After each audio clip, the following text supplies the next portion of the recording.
Yo! What's up mga katinta? Isang panibagong hamon na naman ng ating buhay. At ngayon ay nag-setup na po tayo ng ating gagamitin. Ang gamit natin ng ating sponsor, ang Arctic Ink by Sir Bong Arquines at Master Bunny Arquines. At ang Mad Kid Tattoo Product by Sir Ralph Lester Soriano and Ma'am Michelle Sayo. At kay Ninth Heaven Tattoo Supply. So ayan na nga po, naglagay na po tayo ng ating stencil solution by Mad Kid Tattoo Products. So napakatibay po ng stencil na ito at napakabisa by Mad Kid Tattoo Products. For today's video, gagawa nga po pala tayo ngayon ng Oriental Baby Buddha na may lotus. Ayan ang ating gagawin sa araw na ito mga katinta. At gagamit tayo dito ng needle na 14RS para sa kanyang mga power line, 7RL at ng 23 Curve Magnum.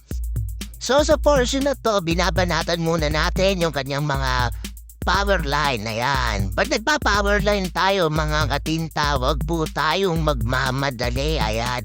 Yung tamang hagod lang po yung gagawin natin at tamang bilis. Pag masyado po kasing mabilis yung ating paghagod sa power line, minsan nagiging broken line po siya, hindi po niya nare-reach yung solid line. Ang magiging outcome po nun pag gumaling, hindi po pantay-pantay yung kapal ng linya.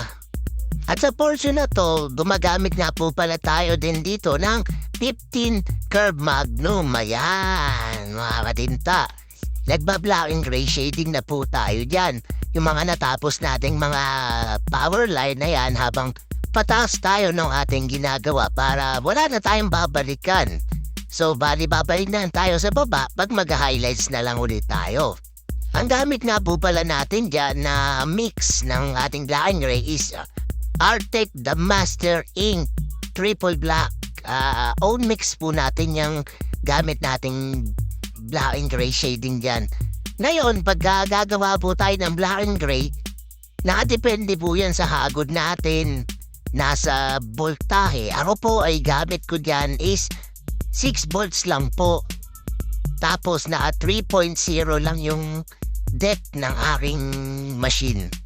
And nakadepende din po yan sa kamay nyo kung gusto nyo mabilis na hagod or pwede rin mabagal. Depende yan po kung saan kayo sanay. At take note po, wag po tayo magmamadali palagi kapag nagtatato tayo.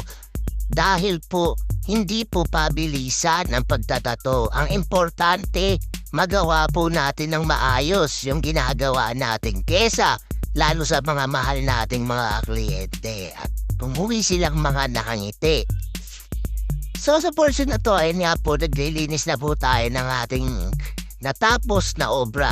Yan, using Mad Kid MK Fizz, ang kanilang foaming soap na sobrang bango at talagang sobrang gandang ipanglinis ng ating mga obra. Yan, mga katinta. Sobrang tindi ni Sir dyan at nagtiis siya. At ito na nga po ang ating finished product sa araw na ito. Using Arctic Ink at Mad Kid Tattoo Product and Ninth Heaven Tattoo Supply. Ayan.